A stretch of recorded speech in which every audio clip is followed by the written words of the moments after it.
अज्ञानता को दूर करके ज्ञान की ज्योति जलाई है। गुरु के चरणों में रहकर हमने शिक्षा पाई है।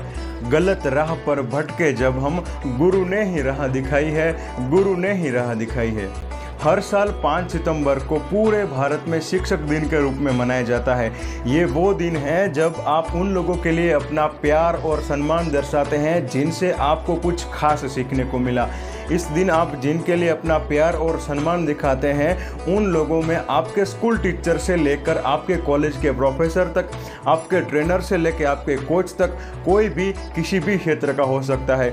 ये दिन हमारे लिए इसीलिए भी इतना खास है क्योंकि इस दिन हमारे भारत के पहले उपराष्ट्रपति और दूसरे राष्ट्रपति डॉक्टर सर्वपल्ली राधाकृष्णन का जन्मदिन था। लेकिन हमें ये नहीं पता है कि शिक्षक दिवस सिर्फ इन्हीं के जन्मदिन पर क्यों मनाया जाता है।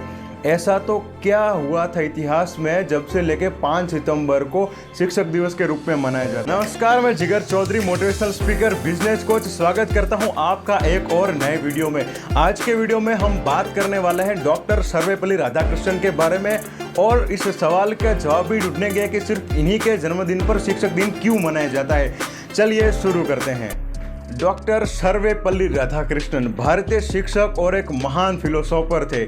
वे पॉलिटिक्स में आने से पहले 40 वर्षों तक शिक्षक रहे। वे ऑक्सफोर्ड यूनिवर्सिटी में भी प्रोफेसर रह चुके हैं। डॉक्टर सर्वपल्ली राधाकृष्णन के भारत को शिक्षण के क्षेत्र में एक नई ऊंचाइयों तक ले जाने में अहम भूमिका निभाई है। बचपन से ही किताबों के शौकीन सर्वपल्ली राधाकृष्णन का जन्म तमिलनाडु के तिरुतनी गाँव में 5 सितंबर 1888 को हुआ था। उनका बचपन तिरुतनी और तिरुपति जैसे पवित्र स्थलों पर गुजरा था।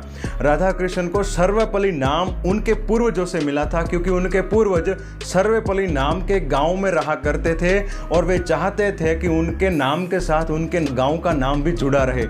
वे बचपन से ही पढ़ाई लिखाई का काफ़ी शौक रखते थे। उनके शुरुआती पढ़ाई क्रिश्चियन मिशनरी फाउंडेशन के लूथरन मिशन स्कूल में हुई थी और आगे की पढ़ाई उन्होंने मद्रास क्रिश्चियन कॉलेज से पूरी की थी। उन्हें अपनी एकेडमिक लाइफ में कई स्कॉलरशिप से नवाजा गया जिसका इस्तेमाल करके उन्होंने फिलोसॉफी में मास्टर्स की डिग्री हासिल की। वैसे तो फिलोसॉफी का विषय उन्होंने खुद चूज नहीं किया था और ना ही वे फिलोसॉफी में अपनी कुछ खास रुचि रखते थे। दरअसल हुआ ये था कि हाल ही में उनके एक कजिन ने सैम कॉलेज से अपनी डिग्री पूरी की थी और उन्होंने अपनी सारी किताबें राधाकृष्णन को सौंप दी थी। इन किताबों के मिलने के बाद ही राधाकृष्णन ने यह डिसाइड किया था कि वे अपनी आगे की जर्नी फिलोसॉफी से ही पूरी करेंगे। उस समय पर मिशनरी इंस्टीट्यूशन में ज़्यादातर क्रिश्चियन प्रोफेसर हुआ करते थे जो कि अक्सर हिंदुज़म को क्रिटिसाइज किया करते थे, जो हमारे राधाकृष्णन को बिल्कुल पसंद नहीं था और वे हमेशा भारतीय फिलोसॉफी और हिंदुज़म को प्रोटेक्ट करते हुए नजर आते थे। लेकिन इसके अलावा उन्होंने किसी और इंस्टीट्यूशन या किसी और धर्म को कभी ठेस नहीं पहुंचाई। राधाकृष्णन की शादी 16 वर्ष की उम्र में ही शिवा कामू नाम की लड़की से हो गई थी। उन्होंने अपने टीचिंग करियर की शुरुआत मद्रास प्रेसिडेंसी कॉलेज से फिलोसॉफी के प्रोफेसर के तौर पर की थी और वे आगे मैसूर यूनिवर्सिटी में फिलोसॉफी पढ़ाने के लिए गए थे। साथ ही में वे जो आर्टिकल लिखा करते थे वो इंटरनेशनल पढ़े जाते थे और वे दिन ब दिन फिलोसॉफी के क्षेत्र में कुछ बड़ा कर रहे थे।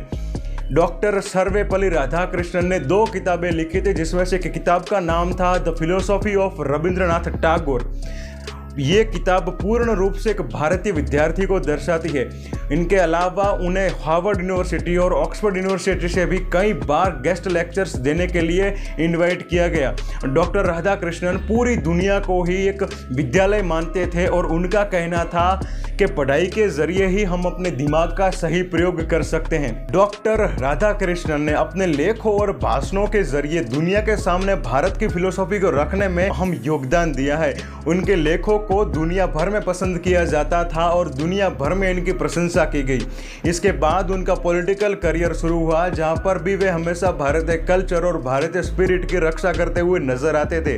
वे इसके सख्त खिलाफ थे कि जिस तरह से यूनिफॉर्माइज्ड वेस्टर्न कल्चर हमारे देश के कल्चर को दबा रहा था। डॉक्टर राधाकृष्णन के जन्मदिन पर भारत भर में धूमधाम से टीचर्स डे मनाया जाता है, लेकिन सिर्फ उन्हीं के जन्मदिन पर टीचर्स डे क्यों मनाया जाता है? ये बात है 1962 की, जब वे भारत के दूसरे राष्ट्रपति बने। तब उनके कुछ मित्रों और छात्रों ने उनसे उनका जन्मदिन मनाने की अनुमति ली। तब डॉक्टर राधाकृष्णन ने कहा कि मेरे जन्मदिन पर जश्न सिर्फ मेरे लिए नहीं बल्कि सभी टीचर्स के लिए होना चाहिए। उस समय 1962 में पहली बार 5 सितंबर को शिक्षक दिन मनाया गया, जिसे कि हम अब तक फॉलो कर रहे हैं। वैसे तो एक स्टूडेंट और टीचर के बीच अनुशासन का रिश्ता होता है, लेकिन इस दिन एक स्टूडेंट अपने टीचर को खुलकर बताता है कि वे उनके लिए कितने स्पेशल हैं। ये वीडियो अगर आपको अच्छी लगी तो लाइक कर दीजिएगा, अपने सभी चाहने वालों में शेयर कर दीजिएगा, जिससे वो भी जान सके कि टीचर्स डे क्यों मनाया जाता है और राधाकृष्णन कौन थे। और चैनल को सब्सक्राइब करना बिल्कुल ना भूलें। धन्यवाद।